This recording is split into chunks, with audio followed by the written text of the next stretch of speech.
Resuming debate. Resuming debate. Resuming debate.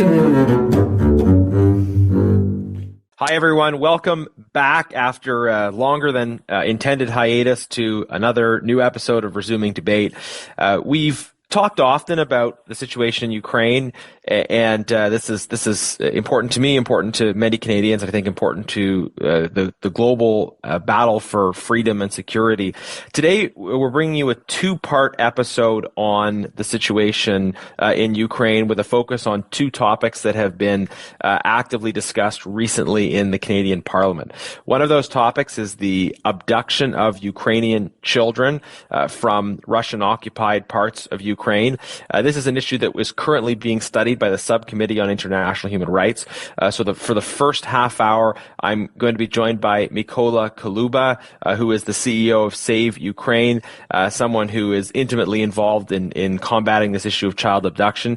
And then in the second half hour, we're going to talk about the updated Canada-Ukraine Free Trade Agreement and some of the issues and challenges there, and I'll be joined by Conservative Shadow Minister for International Trade, Kyle Seeback. So we'll be talking in the first half about child abduction, in the second half about free trade, but both important issues in the Canada-Ukraine relationship. So for the moment, very pleased that Mykola CEO of Save Ukraine, former ombudsman for children with the President of Ukraine, is joining us to talk about really this horrifying situation of child abduction.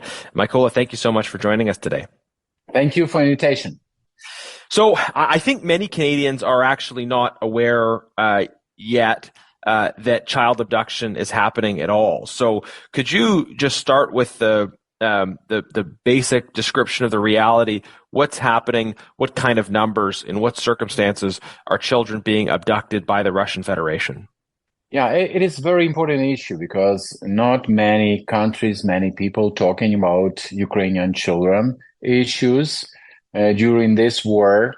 But if we will go back to 2014, when this war started, and when Russia invaded and grabbed Donbass and Crimea, it was almost 1 million children on that occupied territories. And how many of them were deported to Russia Federation, we have no idea, because that time Russia state told that, it's internal conflict. We are not there.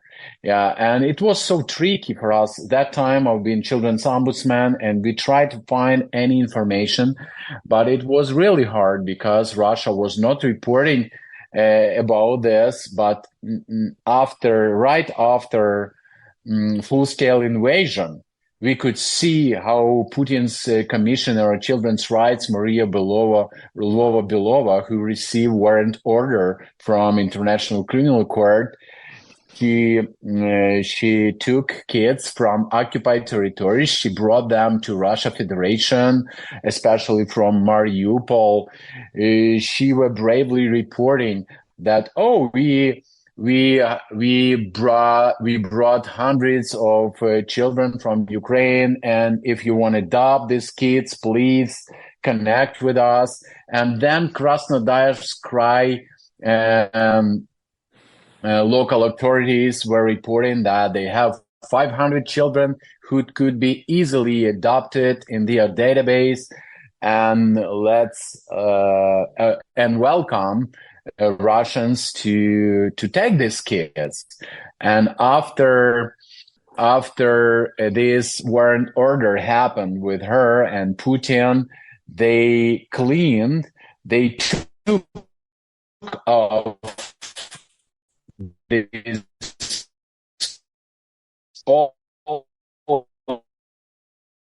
information you can find. She was reporting, or maybe 8 months ago, she was reporting that more than 700,000 Ukrainian children was registered in Russia Federation. It is Ukrainian children after full-scale invasion.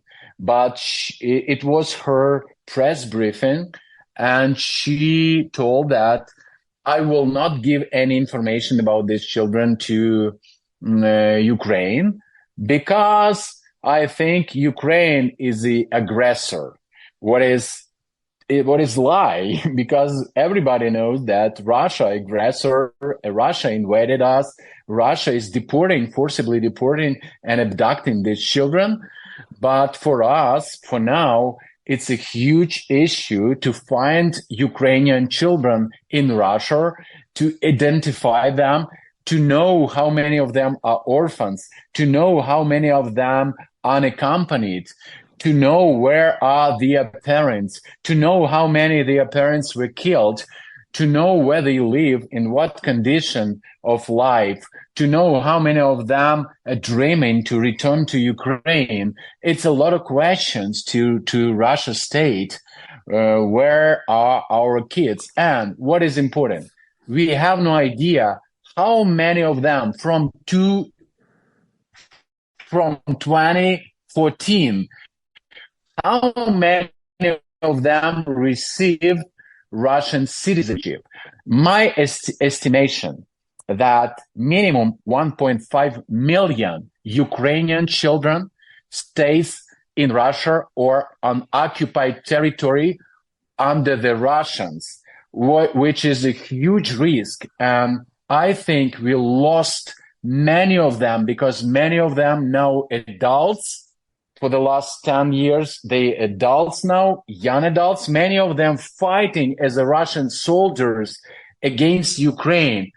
And this is genocidal policy of Russian state. That's very chilling. Why is Russia doing this? What are they trying to achieve through this child abduction policy, which we've been told that the committee goes right up to to Putin himself in terms of involvement and direction? You know, we have to answer through our history, because I was a child of Soviet Union. I was born in Soviet Union, but on Ukrainian territory. I'm Ukrainian. I have my Ukrainian identity, but what I learned from Russian, being in Soviet Union, that I'm like part of Russia Empire, of Soviet Union. I should be proud to be in such a great country. And if I want to identify myself as Ukrainian, it's like very bad. It's like a village boy, and they discriminated that Ukrainians who tried to identify themselves as Ukrainians. That's why for the last 100 years, what happened after Russia 100 years ago invaded these territories, and millions of people were deported. Millions of people were died through Holodomor. Millions were killed or imprisoned. It is what Russia did here, and through the brainwashing kids, they convert Ukrainian children being Russian children. And even in Canada or in United States, can you remember what happened 20 years ago? When you tell, I am Ukrainian, people think, oh, you are Russian. No, I'm Ukrainian. Oh, no, you are Russian, because it's one country, it's a Russia. But what happened now? When you will tell in any country that I'm Ukrainian, people understand that, oh, yeah, it's Ukraine. We know Ukraine. Yeah, it happened during last 20 years. And the Russian state policy is the same what happened 50 years ago, 80 years ago, just to destroy Ukrainian identity. That's why they cannot easily, they want. If you read Russian social media, you can find a lot of information that it's better to kill these children, because Ukrainian children, it's a Nazi. We have to clean this territory. We have to destroy and we have to kill off population there. But it's impossible, because we understand that if Putin will kill all population, will kill children, whole the world will stand and fight, because it's impossible for now. But for him, for Russian state, it's much easier to abduct these children and brainwash them and instill hatred towards Ukraine.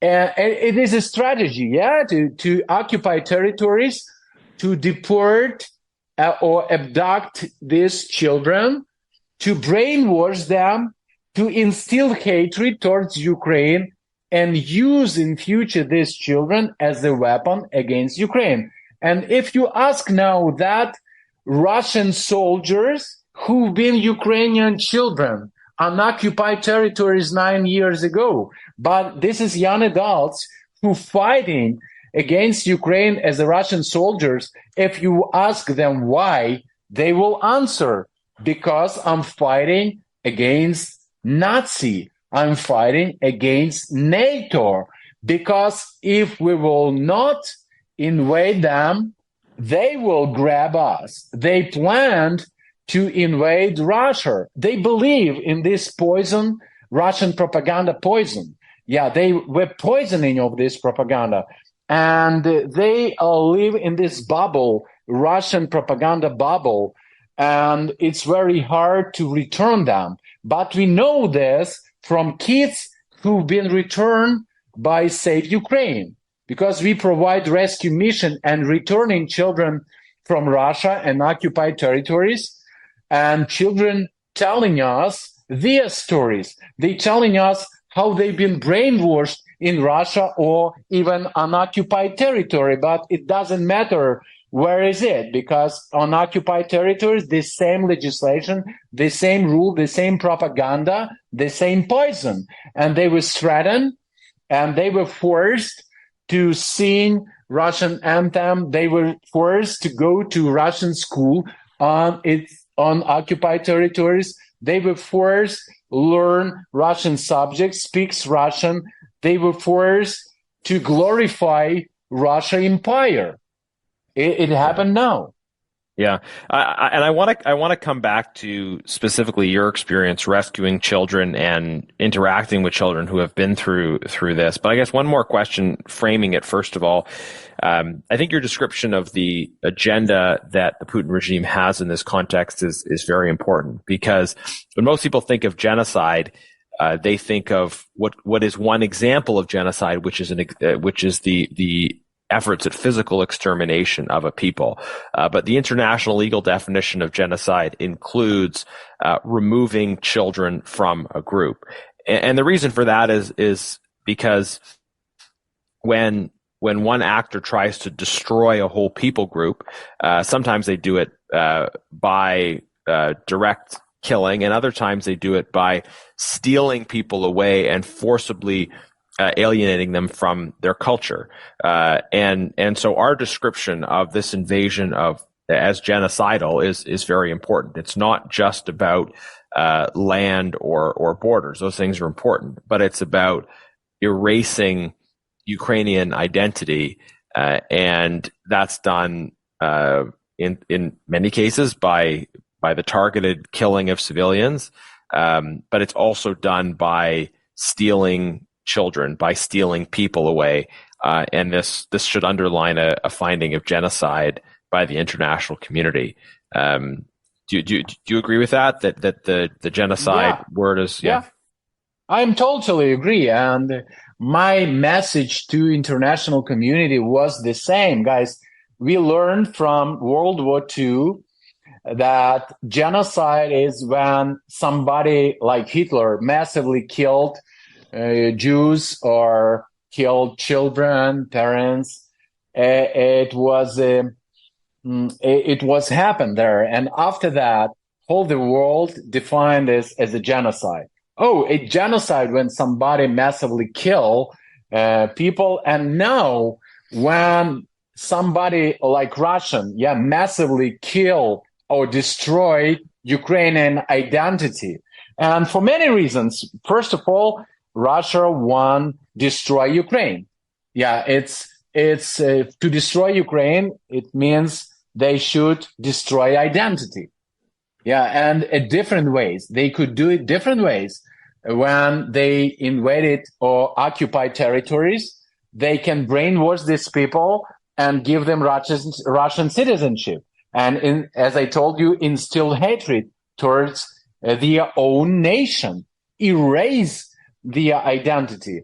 And for that, the children and families who were fleeing the war abroad and live in Poland, Germany, even Canada, many of them in years, they will receive Canadian citizenship, and many of them will express concern what happened in Ukraine, but they will receive Canadian citizenship. They will be Canadians. Yeah, they will be a part of huge Ukrainian diaspora in Canada. But they will not live and rebuild this country.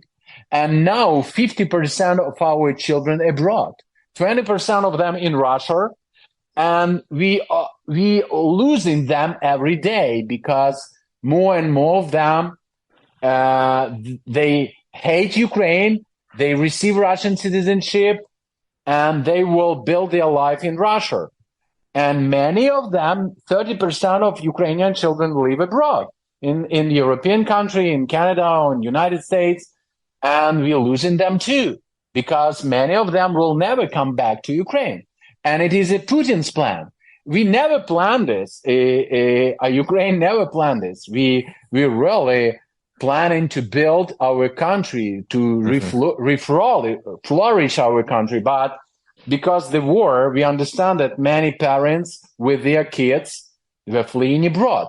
And about genocide, it's new phenomena. It was my question to United Nations. It was my question to different governments of different countries. Guys, please, okay, I understand that genocide for you, it's when somebody massively kill this group of people of this nation. But if it is not killing physically somebody, but if these more than 1 million Ukrainian children were forcibly deported or abducted, and they've been brainwashed and they lost Ukrainian identity and received Russian identity through this. How we can define this? How we can call this? What is this? Tell me, if not genocide, can you please to create a definition of this? Yeah, because for me, it's a pure genocide. But if you can find definition, but you have to call this. Because if not genocide, what is this? Tell me. Yeah, because they lost their identity was erased. They lost Ukrainian identity. What is this? Yeah, I agree. I will say about the community that comes to Canada. I mean, they obviously they're not in Ukraine, but I think very much preserving their sense of being part of the Ukrainian nation, and so it's and in Canada we've got a great history in my riding going back over 100 years of Ukrainian diaspora that has remained remarkably connected because because in a multicultural society, people are preserving their identity and they want to invest back. Whereas, in cases where there's the eradication of identity, obviously it's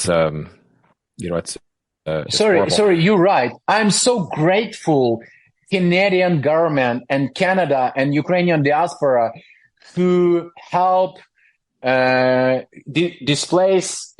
displaced Ukrainians to survive there.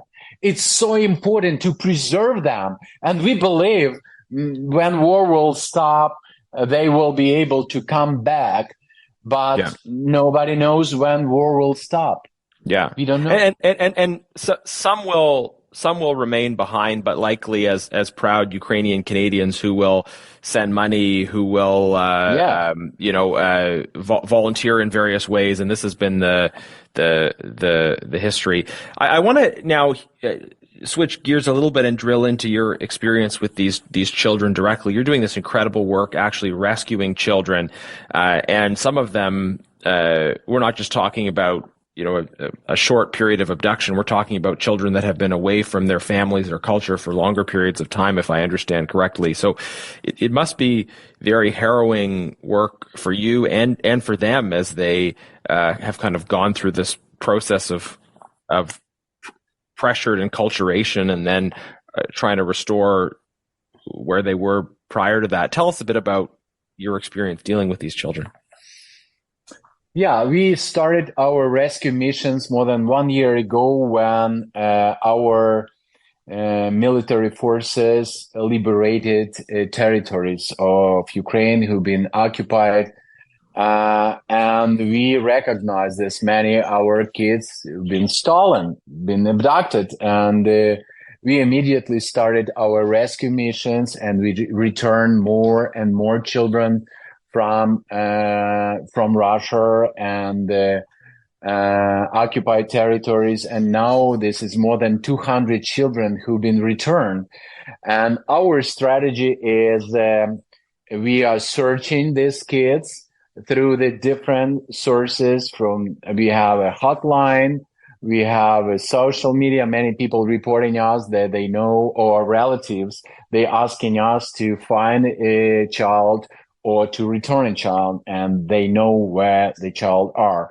And second step, we are returning. We have built like underground railroad to return these kids from Russia and occupied territories. I can't tell you a lot about this because it's confidential. It's a huge risk for that people who provide this.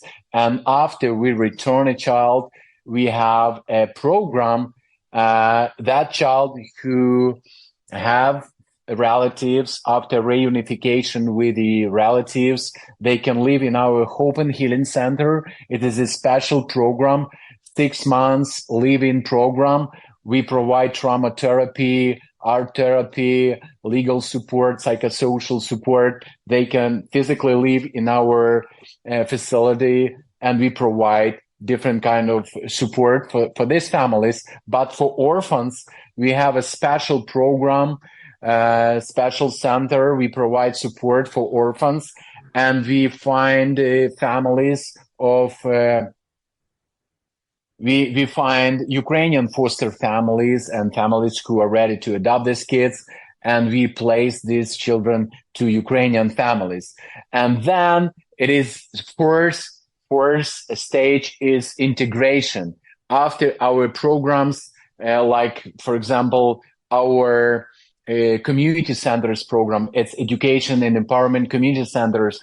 Every day, children can attend our program, our center, and we have the programming there. We have education, we have trauma therapy, and we work with their parents. And we have 16 centers all over Ukraine like this.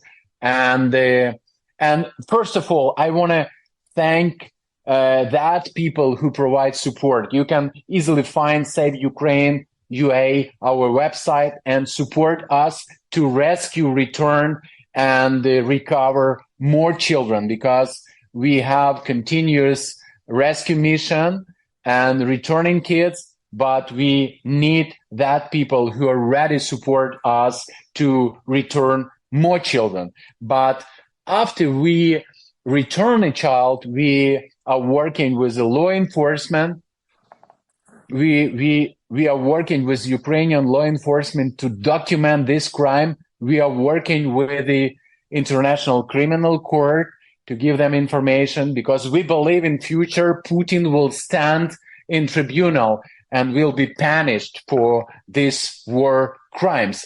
But from our kids who've been returned, we learn a lot how Russian brainwashed them, how they've been threatened, how Russian give them and force them to receive Russian citizenship, birth certificates. They have a special governmental program to give them financial support just to leave them in Russia, just to send them to Russian military schools, to a special intelligence university, just to prepare them for future war. Because after brainwash, these children, Ukrainian children, could be easily used as the soldiers, not only against Ukraine, but to be used in different conflict, in different countries. As we know, Russia is aggressor. They are in conflict in different countries, in different areas. Mm-hmm. Now, just to drill down to what you said, you alluded to a distinction there between orphans and children who have parents and families. We haven't really talked about this yet, but from what I understand, kind of the first step of child abduction was the clearing out of orphanages, taking kids that were in foster care, but then there was also a process where kids who had families and had parents who were nonetheless taken. So I suppose the reintegration process is very different depending on which of these avenues we're talking about. Yeah, its repatriation process is different. We are carefully building a route and all processes because it's very hard to return any orphan. Because we have to find official representative or relatives who are ready to be a guardian of these children, and then to provide our rescue mission with these relatives. But for children who have relatives, it's not easy too, because it's like a special operation we should provide to return, because Russian blocking any rescues. All these cases under control of Maria Lvova-Belova office. If any person want to take child back to Ukraine, they should go through the hell. Really, it's so hard. We have relatives who went through interrogation by hours. It could be 2 or 3 days of interrogation by FSB. And even they had to go through lie detection. Even sometimes they have to have a DNA test. And just to prove that they're relatives with all documents for this child. That's why we understand that Russia want to hide these children, want to leave all of these children, just not to give them any opportunity to escape. And we just return a child, 14 years old boy, who told us that when he was sitting in the facility, Russian did not allow him go back home where he has relatives, but they forced him to receive birth certificate first. And can you imagine, when Russian gave him this birth certificate, he cut for pieces this birth certificate, and he was punished 3 times. He was placed to a special room without the windows for 1 week. He was sitting there as a punishment, and next time they received this birth certificate, but they didn't give him this birth certificate, but they showed, we have your Russian birth certificate, but we put in your folder, and later we will give it to you. And they forced him to receive a Russian passport.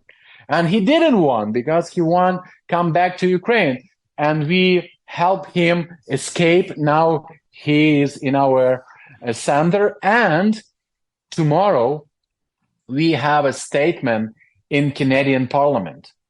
And these children, not only me, but these kids will be witness of war crimes, what happened with them, how they've been abducted, what they experienced in Russia or on occupied territories, and how they've been returned, and what Russia doing, what kind of war crimes they doing, and why it is genocide.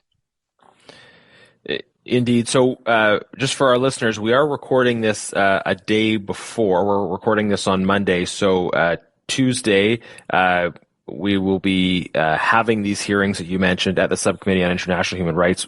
we'll be hearing directly from children. I believe by the time we release this episode, those hearings will have already happened, though. So people who are, if you're listening to this episode, you can go to my Facebook page where we'll have live streamed it, and we'll post the appropriate links. We are almost out of time for this first segment. Thank you so much for joining us. I know you're so busy with the important work you're doing. I want to just conclude by asking you to directly share with our listeners, with a predominantly Canadian audience, what can people do to support your work? You mentioned going to your website, direct financial support. For me, this issue just underlines the importance of Ukrainian victory. Ukraine needs to be able to liberate its territory, because territory is not just about land, it's about people. It's about liberating not just the land, but also the people. So supporting your work directly, supporting Ukrainian victory. I know there's the ongoing there's been the indictments at the ICC, so the ongoing collection of evidence in the pursuit of justice. What other steps do you think, what other messages would you like to leave with our audience about ways that they can help and what they need to do? Thank you so much. It is so important not to stop. We asking people because we experiencing that it's a huge fatigue and people tired from what happened in Ukraine. It was a lot of news about it, but now all news about Israel, Palestine, and we understand that Ukraine is far away, but we want to be in your hearts. We want to feel this encouragement from you, and you can help us in different ways. Many people come to volunteering in our programs and help kids in our centers. If you work for the government, you can support us to make a push on the Russia to give us information about Ukrainian children who've been abducted. You can help us different ways. But what Save Ukraine is doing, we are rescuing children. We restore their life and rebuild their life. That's why you can support us in our activities. And I have experience in child protection, 25 years, 7 of them on the highest position as the Commissioner on Children's Rights with two presidents, Zelensky and Poroshenko. And I know how hard for our government to protect children's rights, to return these kids and to fight against aggressor. That's why any kind of support for Ukraine valued for us. We really need you. We really need support. And any word could be so encouraged for us. That's why, and pray, please, for that people who can pray for us. It's so important for us too. Yeah, any kind of support. Or you can pray, or you can give us donation, or you can support us in any floors, in any meetings, just to remind that in Ukraine, active war and many children dying and suffer. Many children have been kidnapped and now suffer in Russia. It will be great support for us. Thank you so much. William Wilberforce said, you may choose to look away, but you may never again say that you did not know. So now we know. I hope we act. Thank you for your testimony today. And listeners, we'll have a whole bunch of links in the notes associated with this episode, so that you can find out more about this work. You can check out the hearings that will have happened in Canada's Parliament by the time we go live. And stay tuned next for the second segment, which is our conversation with Kyle Seeback about the proposed new Canada-Ukraine free trade deal.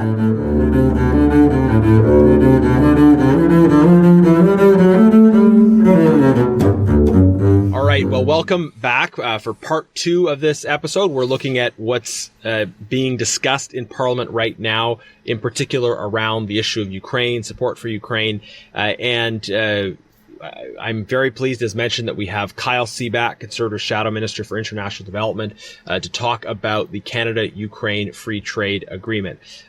Kyle, thank you for joining us. And just maybe a bit of context. We already have a free trade deal with Ukraine. This was negotiated under the previous conservative government, but it was ratified once liberals were in power, because these things take some time.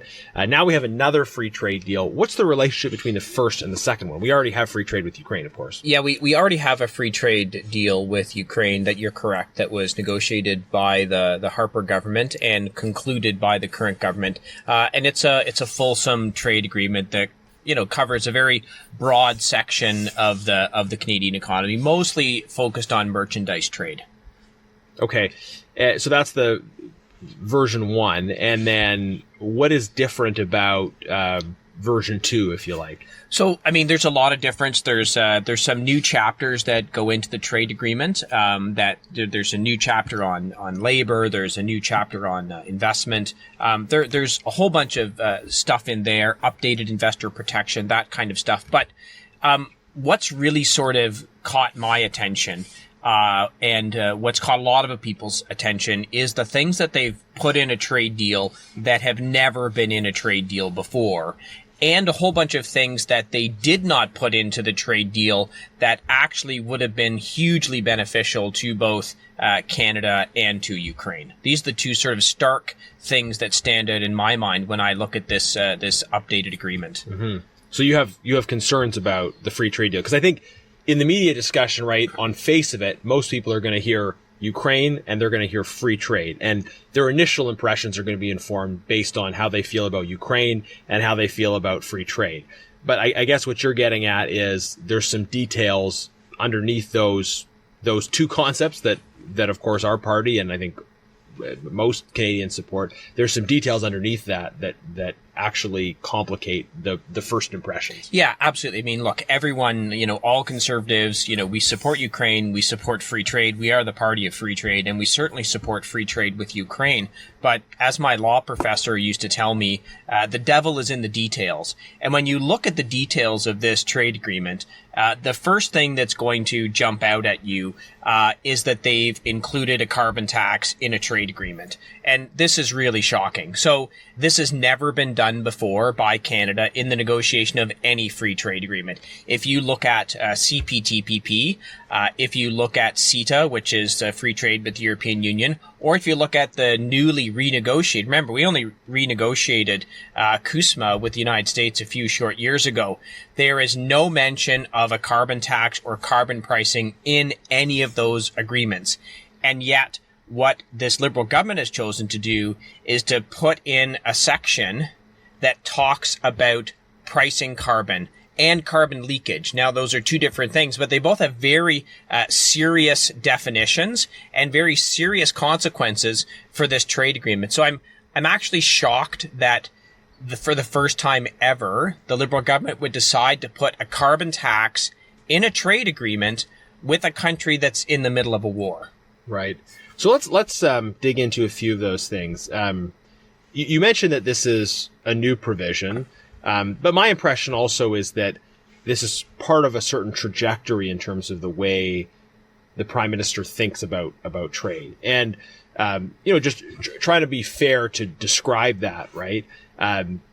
Historically, when we spoke about trade, it was just about the exchange of goods and services. It was about facilitating the exchange of goods and services. And then maybe there was a legitimate recognition that, okay, if you're having commerce, you need to have certain minimum standards, protection for human rights in the context of commerce, because you don't want to have exploitation of workers giving you a competitive advantage. That's right. Across borders. That has sort of moved further to the point where the government wants to have, this government, I think they want to have all sorts of things in trade deals that go beyond actually protection of minimum standards in commerce to things that you wouldn't think of as related to the commercial sphere at all. So where these become kind of broad-based agreements of countries committing to behave in certain ways and do certain things in terms of values. And we saw some of that, I think, in CUSMA, right? So do you agree that there's this kind of trajectory, and what do you make of, I guess they call it a Yeah. progressive trade agenda. Yeah. That's how they Yeah, brand it. I don't want to even call it a progressive trade agenda. This really is the Prime Minister trying to put his ideological approach on every single issue into trade agreements. And what he's had is a remarkable lack of success in doing that. So these kinds of things like pricing carbon, they would have gone with that when they negotiated CUSMA with the United States. And the United States would have said, there's absolutely no Right. chance we're going to do that. Because So the U.S., Democratic president, their approach to climate change does not include the kind of consumer carbon price that we have, or carbon tax that we have in Canada. that's correct, and they've actually got a better record of reducing emissions than Justin Trudeau does with his carbon tax here. So this kind of ideological approach to trade is actually putting Canada at a significant trade disadvantage, because when you look at a trade agreement, you're always asking for things, and therefore they're going to ask. It's ask and give. That's how these negotiations take place. And when you're asking to embed your ideological view on issues within a trade agreement, there's going to be a compensatory request from the other side. And that's incredibly challenging. And what's going to be interesting to see is this. So as they're asking for a carbon tax to be put into a trade agreement with Ukraine, Canada right now is actually in the process of negotiating a trade agreement with Indonesia. They're in the process of trying to negotiate a trade agreement with the ASEAN bloc. And I can tell you this, there is zero chance that there's going to be a carbon tax in any of those agreements, because they're just not going to put up with it. So this, putting that in a trade agreement with a country that's in the middle of a war as one of your asks, right? Let's be clear. Ukraine wouldn't be saying, can we please have a carbon tax Right. in our trade agreement, right?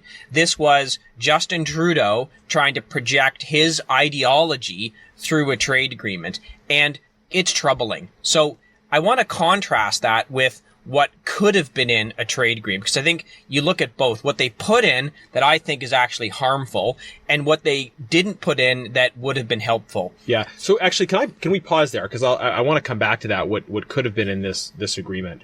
But I want to just probe like your description of how the conversation happens in trade negotiations. So you're explaining it as Canada comes in and says, okay, we want to have this ideological language, or language related to policy issues that really doesn't fit or belong in a trade deal. We want to have that in there for our own reasons.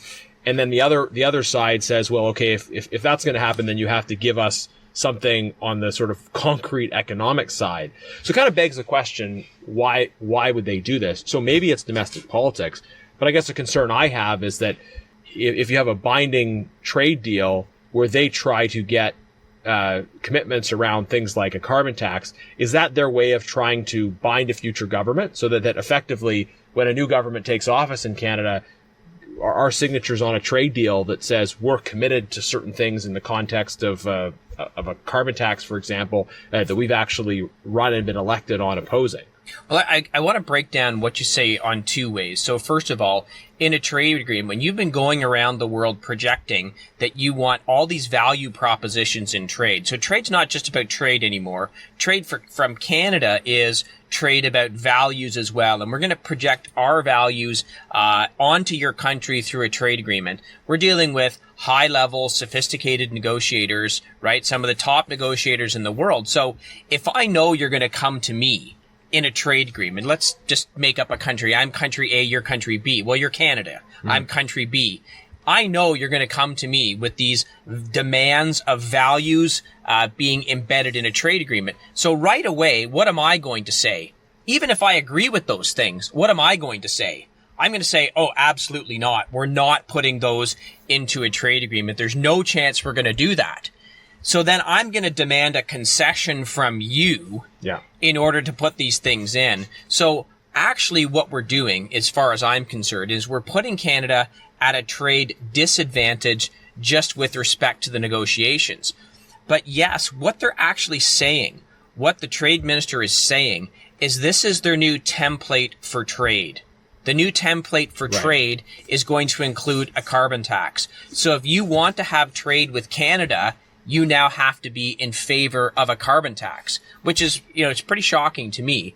Canadians do not like the carbon tax. They're, almost universally now opposed to it. And yet we're saying to other countries, if you want to trade with us, you also have to agree that a carbon tax should be part of that discussion. And I think it's a really big problem. Yeah, I think that's really interesting and really important in terms of Canada's interests and in terms of what it says about the kind of trade negotiations we're going to be in as long as this government's in power. I'd like to drill down specifically on Ukraine and the significance of this being in a trade deal with Ukraine. So it's a critical time for Ukraine, and I think it's fairly obvious that the priorities Ukraine would have brought to the table would not have been the carbon tax or any of these other things. Ukraine is thinking about winning the war against these brutal invaders, and also thinking about rebuilding, about the economic circumstances and conditions that will allow Ukraine to well, the process of rebuilding is ongoing in territories that have been liberated, but how to rebuild infrastructure and other things post-war. But in the context of that negotiation, there are certain things that Ukraine does need as well, particular things. So, what do you think we should have been seeking in terms of our relationship with Ukraine through this deal? And what kind of message would it have sent to Ukraine that the government focused on the issues that they focused on? So, yeah, I want to talk about that, but I just want to jump back quickly to, is this something that Ukraine would have requested? Because I think that's going to be what the Liberal government is going to say. Oh, no, this is what Ukraine wanted, right? So what we do then is we look at trade agreements that Ukraine's recently negotiated. In fact, there were 3. There's a free trade agreement with Israel. There's a free trade agreement with Turkey, and there's a free trade agreement with some European countries. All of them I just at the moment can't remember. But and in none of those trade agreements is there carbon pricing or a carbon tax. So, the myth that's going to be built up by the Liberals is that this is something that Ukraine wanted. Well, if they wanted that, why isn't it in any of their other trade agreements? No, this was a Canada ask, and Ukraine wanted to get a free, expand the free trade deal, so they agreed to put that in. But one of the things most people don't know is that Ukraine actually sits on the second largest natural gas reserves in all of Europe. So this is pretty significant, right? Yeah. If we look at the war that's going on in Ukraine right now, Russia funds its war machine mostly with the sale of gas, right? That's their big thing. Right. So the development of these oil fields, which Canada has enormous expertise in natural gas and other types of, oil and gas. We are one of the top countries in the world in the exploration, development, commercialization of that.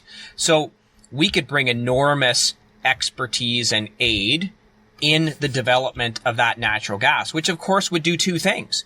Number 1, it could be a source of natural gas to Europe to absolutely get them off natural gas from Russia, or in fact from other countries that may not be as friendly, right? Yeah. It would provide revenue coming into Ukraine, which they could use to help pay for things as they go through the war. So this would have been an incredible opportunity for Canada to do something really good. Good for Canada, right? Because we would, be part of that. We'd be involved in the investment and the development and all that.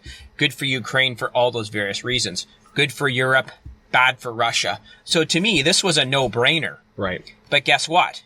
It's not in there. So why is it not in there? Because we go back to Justin Trudeau's ideological approach to trade. Mm-hmm. Gas bad, carbon tax good.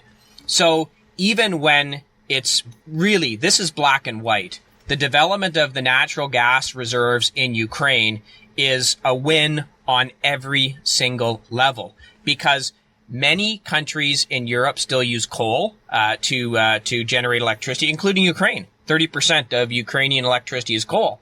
Natural gas would be much better. So on an environmental side, it's a win. On a defeating Putin, it's a win. On good for Ukraine, it's a win. But it's not in there because this is a prime minister who is ideologically opposed to oil and gas, even when it's so clear that it's a good thing. Right.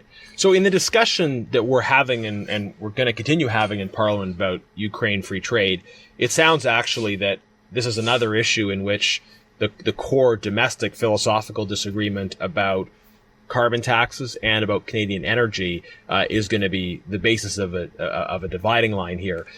Conservatives and Liberals would both support a free trade deal with Ukraine, but the kind of deal that a Conservative government would negotiate with Ukraine would be reflective of our convictions around energy security and the important role that energy development needs to play. And the kind of deal the Liberals have negotiated is around includes elements of their domestic agenda around a carbon tax. So that's kind of the underlying conversation that's happening here, and that's really interesting, I think, because on the face of it, it's not what you'd expect when you see what the title of the bill is or the title of the concept is. That's right. And when you hear so the trade minister was at committee yesterday and gave an opening statement calling for unity, then attacked Conservatives for criticizing aspects of the deal, right? So the sort of typical, two-faced way of dealing with this. If they actually wanted to create a united front on this, where all parties, everyone would be really in agreement, right? Well, at least the two main serious parties in Parliament, you would have looked at things like not putting in a carbon tax and putting in something, like I said, which is on LNG development. But you also mentioned something else, which is one of the things I was going to talk to as well, energy security. I know LNG development is one thing, but energy security is a whole different thing. And where's that in this trade agreement? Ukraine has lost 50% of its electrical generating capacity throughout the war. So energy security is a huge problem. And in fact, they're having financial challenges importing the gas they need to heat their homes in the winter, right? Because they're in a difficult financial situation as well. So energy security actually is a huge issue that is not really being talked about. But I looked at the trade deal and, I'm one person. They have an entire minister's department. They have an entire government apparatus. And no one said, why is energy security not included in this trade deal? Well, again, why?